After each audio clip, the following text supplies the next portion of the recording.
Hi everyone, and welcome back to my channel. My name is Jeanna and I am a self-love and perfectionism coach. If you're new here, I make videos all about perfectionism, mom life, lifestyle, whether it is a food vlog or a day in the life. We try to change it up around here and do a few videos in all aspects of life. I believe that health is so well-rounded and it's in every part of your life. I am a certified integrative nutrition health coach and I have my own practice called Fully Loving You, and this channel is an extension of that. Today I'm actually talking about breastfeeding, so something in my mom and parenthood journey. This is a video that I did not make for a very long time. My son is actually 2 years old, and this is something I meant to make throughout my first year of his life. So this is a long time coming, but I really felt like I wanted to still make this video. If you're a new mom or you're about to be and you like watching videos like this, I know I did. I was scouring all over YouTube looking for these videos about breastfeeding journeys, about breastfeeding tips, all the things, and I'll share some of those resources later on. But if you do like videos like this, make sure to like and subscribe. My channel is all about loving yourself. I think it's important to share these honest and raw videos about, your personal journey, and I keep it very authentic around here, and I like to share things like this on YouTube and on social media because it shows our humanness and makes us connect even more. So if you like this video, make sure to support me by hitting that like button and subscribing. I am new to YouTube, so any support is greatly appreciated. Just a disclaimer, each person's journey into parenthood and motherhood is so different. And if you're one of those moms who gets the privilege and honor to breastfeed their child, so wonderful. But if you are anything like me, where I share a mixture and messy journey into breastfeeding, whether it is a mix of breastfeeding and formula, or whether it's just formula, or whether you had a difficult time breastfeeding, I think it's important to share these stories online. I think we beautify this concept of breastfeeding as something that is just expected in our society. So there's a lot of shame put on women when there are issues or when their milk supply is depleted and all of those things. So just a disclaimer, this is my journey. This is not something that is expected of you at all as a mom if you haven't had your child yet. It's just my journey that I'm sharing, and I hope that it inspires you to not put as much shame and guilt on yourself when there are issues that occur throughout your breastfeeding journey. So let's just get into it. I broke this video up into sections as I usually do. I love a good organized video, so you can kind of click through down below, but I did break it up into before birth, labor, the first 6 weeks, and so on until he hits about 9 months, which is when I kind of stopped breastfeeding altogether. So to talk about the period of time when I was still pregnant, so before birth. So I did see some changes in my breasts quite early. The nipples were darkened, they were very sensitive. I went up about a bra size, just one, and I used very comfortable bras throughout this period of time. So I used a lot of bralettes in the beginning, whether they were from Lululemon or something like that. And then I moved into more of a nursing bra that I got from Amazon, which I'll share above and down below.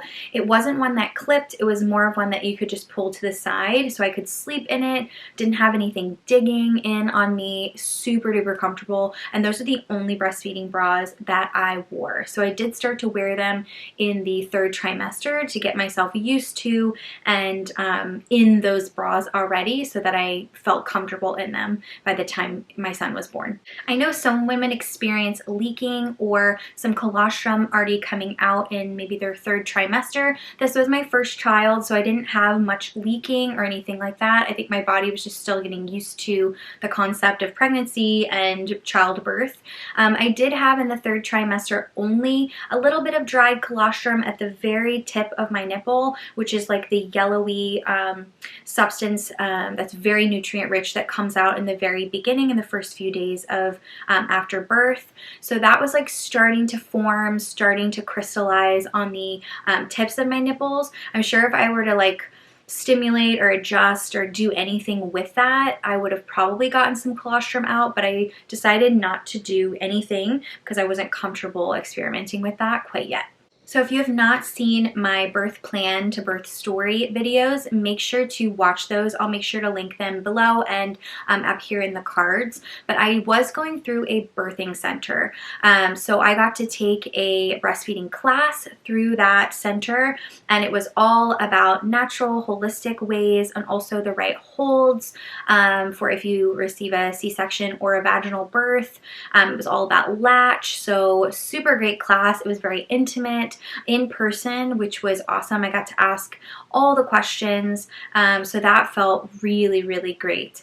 I also took a couple of classes before he was born through my insurance. That was covered, I think, just a basics class for breastfeeding, and I was able to Zoom call or whatever video chat with someone about what to expect. So those two things were really, really valuable for me before having him. Some YouTube resources that I loved. There's a doula and childbirth educator named Bridget Taylor online. She has some really great videos about breastfeeding 101 and childbirth and all of that. Hers was also about pumping. So any of that information you can find on her channel. Really great educator, a lot of information and tips.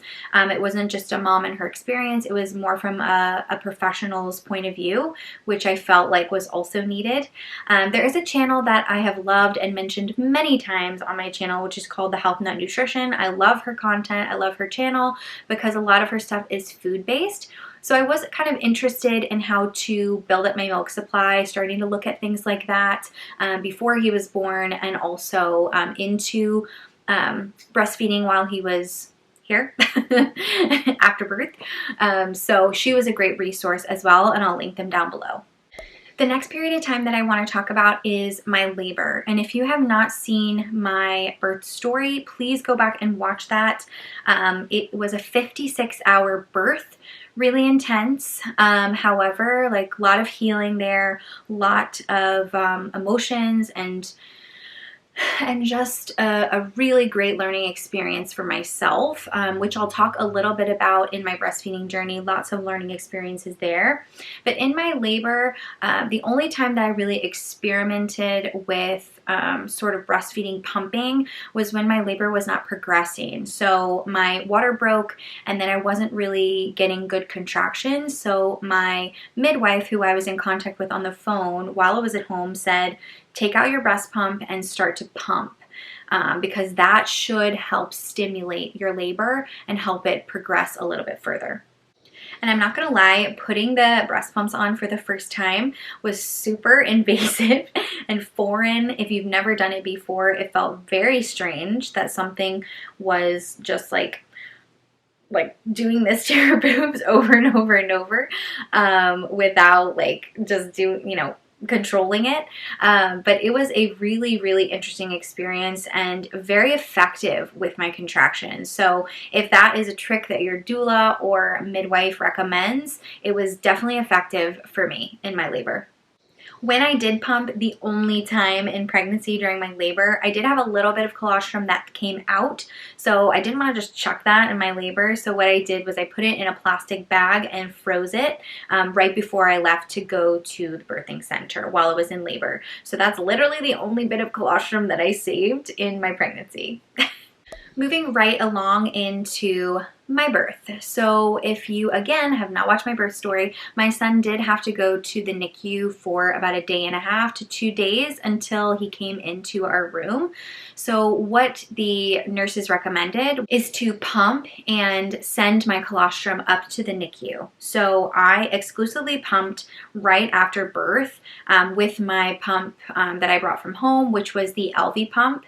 In hindsight, I probably would have used the hospitals, but for some reason I felt like I really wanted to use my LV pump because I had a C-section. I didn't want to be tied to the bed. I still wanted to move around, be able to go to the bathroom because I was not like holding him and feeding him, I was like pumping out colostrum constantly. So I really wanted the freedom to be able to move around and to heal and make sure that I was just sleeping properly with my C-section. So yeah, and I'll link that down below. I was quite religious about pumping. I was able to pump out quite a bit from what the nurses told me, and I was able to send up colostrum or pump really every 2 to 3 hours. And the beauty of breastfeeding and pumping right after birth, if you decide to pump or breastfeed or not breastfeed, and not pump, then that's totally fine. That's totally up to you. But I do think regardless of if you do feed your baby naturally or not, it is a great way to recover quickly from either a C-section or vaginal birth. Your body is just trained and made to do those things, so it will help a little bit with recovery and healing, which I definitely think it did just from my pumping. I gave birth at a hospital. I went from the birthing center and transferred to the hospital, and had some really great nurses throughout my time there. I had 3 separate lactation consultants come in the room while we were there in the postpartum suite. They gave me information, whether it was on paper or chatted with me or showed me things with pillows, and this was all before he came in the room with me. Which I thought was completely needed and necessary and so appreciated. So those 3 lactation consultants all had the similar information. They weren't saying conflicting things. They were telling me how to hold him after my C-section, which would be best for me. I felt very supported in my breastfeeding journey in the hospital. So whatever hospital that you choose, I really hope that you have a beautiful support system, whether with your birth, postpartum, and also your breastfeeding journey. I think some women that I've met have not had a great experience with breastfeeding and have felt shame in the hospital from the nurses. And I know that's not everyone's experience. However, I really want you to have a great experience, whatever hospital that you choose, and just know that it's not you and it's not your baby. It is the situation that you're in, and there could be a lot of pressure and stress. Just know that whatever path you choose is perfect, and you will both get there, and you will feed your baby whatever way that you have to. These ladies also helped me when he was in the room. So for that, I think day and a half that we were in the room, they were always coming in, always supporting me, always helping me with the feeding and making sure that I felt comfortable and supported. So overall, in the hospital with breastfeeding, it felt really great. In the beginning, it was very sad that I couldn't hold my baby for the first day and a half that I was with him. However, you know, I was supported with them taking up the colostrum for me. I felt like I was really honored in that way, that that was something that I wanted to do. And I was supported through my breastfeeding and lactation education in the hospital. So when I got out of the hospital, I felt pretty good about what to expect and what to do when I was home, with the research I had done in pregnancy, as well as all of the education from the hospital. So moving right along to the first 6 weeks. So in the first 6 weeks, I did not have a lot of leaking. I did not have a lot of dripping, I would say. I only needed milk catchers. I didn't really need any milk pads because it wasn't really that intense. My midwife actually informed me that there was nothing wrong with me. I know social media really talks about how, you know, people that are breastfeeding are like overflowing in milk, and all these videos of like, this is how I pumped like hundreds of bags from my freezer. It's just not realistic, and I think that social media really sets us up for feeling shame and guilt again for not making as much milk for our babies like this. But my midwife informed me like, hey, that's not reality. A lot of women only make just enough for their baby, and that is completely fine. So I was definitely reassured through my breastfeeding process in the first 6 weeks. In hindsight though, I do wish that I would have pumped a little bit more, because I didn't realize that your stock or your milk supply does deplete or diminish as time goes by. So I wish I would have had some reserves. I wish I would have started pumping earlier and been on like kind of like a structured schedule, whether it was like pump for 10 minutes after every feed, or maybe just pump after the first feed, or whatever it was. I wish that in the beginning I would have had some sort of pumping schedule, because that would have really helped me throughout the later months, which I will mention later on. However, I was feeling really confident. I was feeling really good. So that's all that matters to me. And whoever was supporting me in my breastfeeding journey was telling me that everything was going well, which it was. His growth was going fine. He was not losing any weight except for the normal weight when they're first born, and he was very healthy. I will say, when we did go to a midwife appointment, and I was engorged and he was feeding fine, she took one look at him and told me that he was tongue-tied. So I was a little bit concerned at home, the fact that he was feeding fine and he was doing really well and latching properly, but it was just hurting a little bit more than I had expected. And it's so funny mentioning here on this channel of perfectionism. I really thought in that moment that I just needed to suck it up. This was a new experience and I was being a wuss about it. That was really my first instinct and perfectionist mentality going into it. And I really had to take a step back after she said that, and was completely relieved that it wasn't me. But I really want to mention to you and to everyone watching this that if something is not feeling great or not feeling comfortable the way it should, don't question that instinct. Don't question that gut feeling, because looking intuitively into yourself and honoring that is the most important in this process. So don't do what I did and just suck it up and think that everything's going okay. Really talk about it. Really mention hey, I know this is supposed to feel a little bit uncomfortable, but it is a little bit more uncomfortable than I'm used to. Am I doing this correctly? Because I think we would have found the tongue tie a little bit earlier. So once we found out that he was tongue tied, we went straight into finding out where there was help, where there was a procedure that could fix that, or what we wanted to do moving forward. So we did go with the procedure. I think he was about 2 months. No, it was before that. It was before 2 months, because my husband left around that time. So we did the procedure. They get it snipped. His was underneath his tongue as well as on top. I could not be in the room because it was too emotional for me. But as soon as they had the procedure, they brought him into the nursing room and we nursed, just so they could get used to that and be comforted by the milk after that.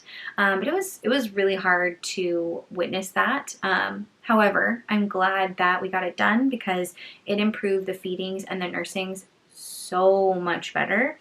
And it just helped his mouth movement overall. I knew that if we didn't address it quite quickly and immediately, that it would really affect his speech. It would affect his eating. So I was encouraged to do something about it. And if you are experiencing any discomfort in your breastfeeding, maybe it is tongue tie. So make sure that you have a professional looking at your baby's mouth and seeing if that is the case, because it is a lot more common than I thought it was. I do want to mention, other than the milk catchers and the breast pads that I used occasionally, I did try the Haka. So I did have the Haka.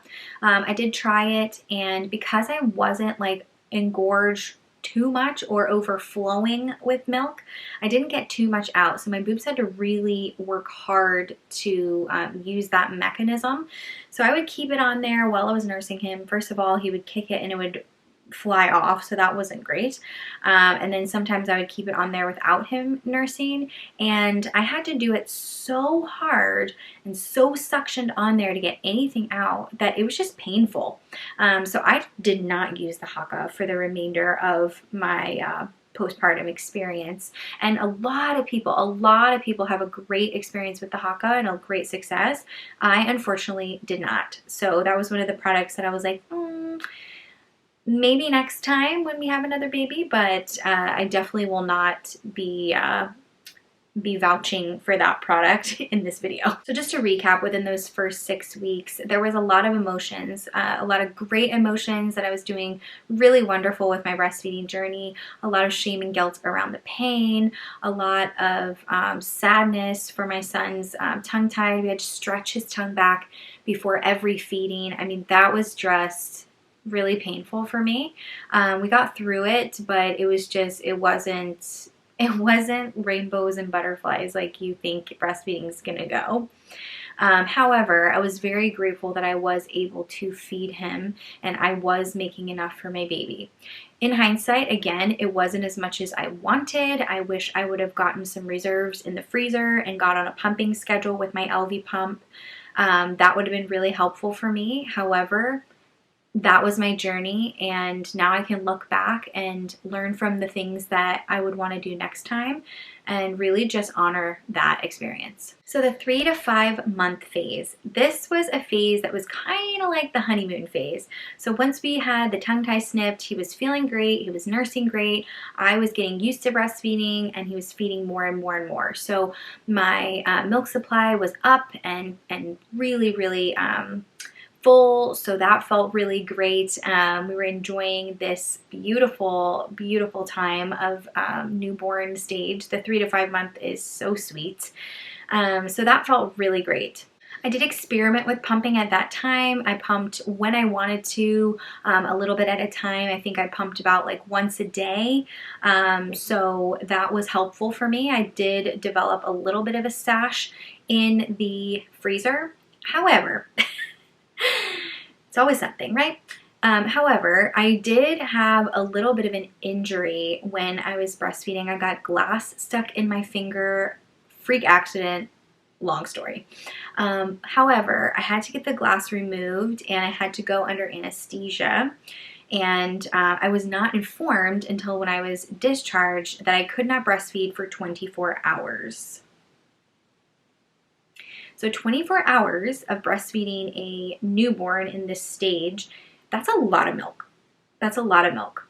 So I basically had to pump it out and dump it, pump and dump, which was really shitty, really horrible for me. And all those reserves, which wasn't really that much that I had in the freezer, I used up every single bit of it for those 24 hours, or most of it. And that was really heartbreaking for me because I worked really hard for that because I wasn't making, a huge amount of milk. And I had to just dump whatever I was making down the drain. So if you have to do anything like that, make sure you know all the information before going into it, because I felt like I did, but I did not. So that was definitely a learning experience throughout that. So once that happened, I definitely worked a little bit harder at pumping to make sure that I had a stock happening. And then towards the end of that period in the 5-month regression, whether it's sleep regression, your milk supply does drop around 5-6 month time. So it's increased appetite, it's your body still getting used to them growing at that stage, and naturally it just depletes. So that was a huge wake-up call for me too, because I felt like something was wrong with me.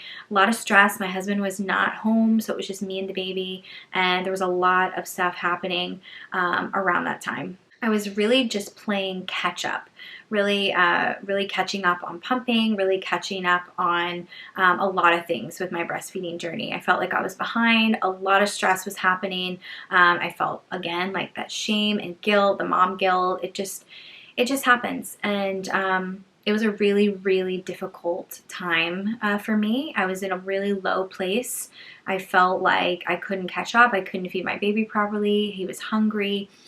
He also had a small amount of growth in that period of time. He was only in like the 2 percentile. So of course, like that was on my mind and that was causing me a lot of anxiety. So not a great experience throughout the 5 to 6 month period of time. I was very grateful though that he was about to start eating.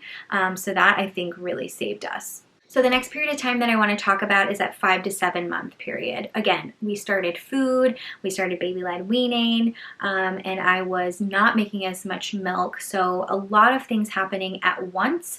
My husband did come home. Around the 5 month period before I had family visit for Christmas and my husband came home, we had not actually started using a bottle yet. Again, another thing that I regret. So not pumping early enough and not introducing a bottle early enough. I was informed that you should at least wait 4 to 6 weeks to introduce a bottle, just so they get used to latching, used to the breast. That way it doesn't become something they crave the bottle, because the flow comes a little bit faster. They don't have to work as hard. So that was something I'm glad I didn't do. However, I wish I would have introduced it maybe in the like 4 month period, because it made it really hard to give him a bottle around the 5-month period. I wasn't giving him enough milk through my breasts, so I decided to put some of that milk in a bottle, and it would take me about 20 minutes to feed him that bottle because he didn't want to touch the rubber nipple. And that we did that every day. We worked on that every day consistently. It was a lot of stress on my part. I think that also caused the depletion of milk supply because of that. So a lot of stress around the 5-6 month period. We were introducing that bottle again. Even with the breast milk, he wouldn't take it, but I was literally shoving it in his mouth, not aggressively, but I would wait and be patient for 20 minutes while he figured that out by himself. So again, introducing the bottle earlier is important if you want help with feeding your baby or something happens with your milk depletion. So the 5 to 7 month period, he was starting baby-led weaning, so he was getting those extra nutrients. However, I didn't depend on the food as his main source of nutrients. It was still really the milk, and then we started adding in little bits of formula. So once I got him on the bottle consistently with my breast milk, I started to add little bits of formula mixed together with my breast milk every like 3 or 4 days. I would add like maybe 1 more ounce into that bottle. So I started mixing the bottles. I was still using breastfeeding. I was still breastfeeding him from my breast, but also doing the bottle as a supplement with a little bit of breast milk and a little bit of formula. So it was really like a mismatch of a lot of different things. So the baby-led weaning, the formula mixed with the breast milk, as well as breastfeeding, all 3 of those were kind of happening simultaneously throughout this 5 to 7 month period. He did get 4 teeth at once by the time he was 7 months. So we were experimenting with the biting. So that was really fun for me. So again, like we were just going through it. We were going through a lot of things. I was doing more pumping at that point. I was doing a lot of research online with power pumping and how to increase your milk supply. I did start taking some milk increasing pills around 5 months, which I'll share down below. It's going to be the liquid gold from Legendary Milk, and the gua, I think is how they call it, or I don't know how to say that word, but it's their lactation support pill as well. So I'll make sure to share those links down below. One thing I did see a difference in is we were trying to switch over his nighttime bottle to mostly formula. So that was the one that I really focused on first, so that he could either sleep through the night or wake up less throughout the night. That was important to me for him to get sleep, and I knew that my milk supply was not really helping with that. So I wanted to make sure that we had that formula. I do share some formula products in my product videos throughout this time, so you can refer back to those. But some ones that we loved were Earth's Best, Happy Organics, and By Heart, which I'll link down below as well.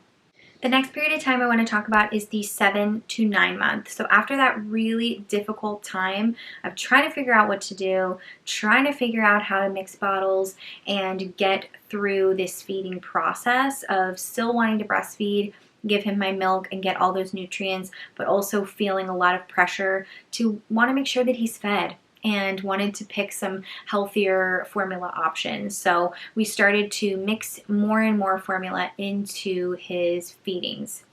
So I still had the normal amount of feedings in the day for that period of time, for that age. So I kept it the same. However, every week I would wean him off of an actual breastfeeding session, and I would replace it with a bottle of whether it was formula or mixed with formula and breast milk. Because I was pumping only after my morning feed, I would feed him from the breast and then I would pump. So all of that was being stored, which I would put into the bottles.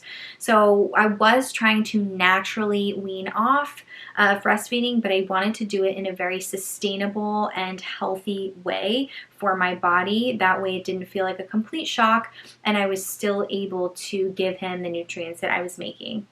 I watched a few videos on this of how to do it and how to do it in a sustainable way. So I did start with more of the afternoon feeds and mid-morning feeds. So I would cut him off of those and replace it with a bottle. Or as he got older, I would just cut the feeds because that's what you do. So I focused on those two. And then the nighttime feed I think went as well. And then the last one that I cut off was the morning one, and that was around 9 months. So my very last feeding was around that 9-month mark, and that was when I was completely done with breastfeeding. And at that point, nothing was really coming out anymore because I had naturally been weaning off. It wasn't like a complete shock to my breasts because the more that your baby feeds on your breast, the more it creates. So I was just really just limiting the amount of time that the baby was there, so it was naturally depleting on its own. I did mention some products while I was speaking, but there are a few on my phone that I did want to mention. The nano bags, so I did have some breast milk bags that I really loved that I got on Amazon, which I will link down below. The other ones were the formulas, obviously I'll link down below. The breastfeeding cover that we had, I got one from Kid to Kid, but then I ordered another one online.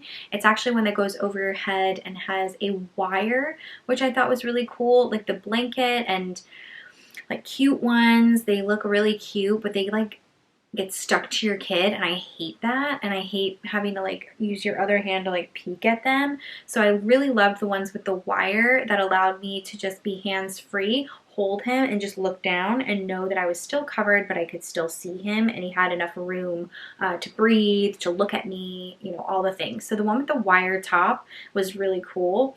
So I recommend those for sure. The other thing I wanted to mention was I actually purchased no breastfeeding clothing at all. Or even maternity clothing for that matter, because a lot of my clothes, I worked for Lululemon, was very stretchy, or I wore a lot of crop tops or made it just really easily accessible with the clothing that I was wearing, and anything that I felt was too constricting that I couldn't breastfeed in, I just would not wear. So no breastfeeding clothing. I know there's some really cool ones out there, but I felt like I didn't need that kind of stuff if I was able to breastfeed in whatever I was wearing. So there you have it. That is my breastfeeding journey, and that was pretty much it, all of it.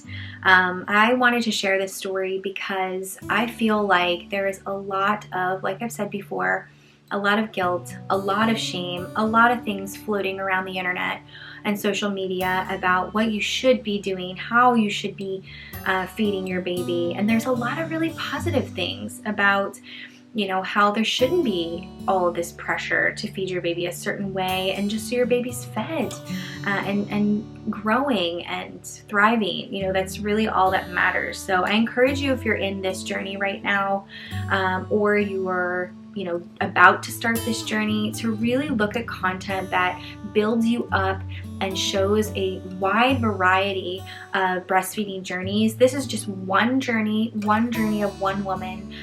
You know, women have been doing this for millions of years.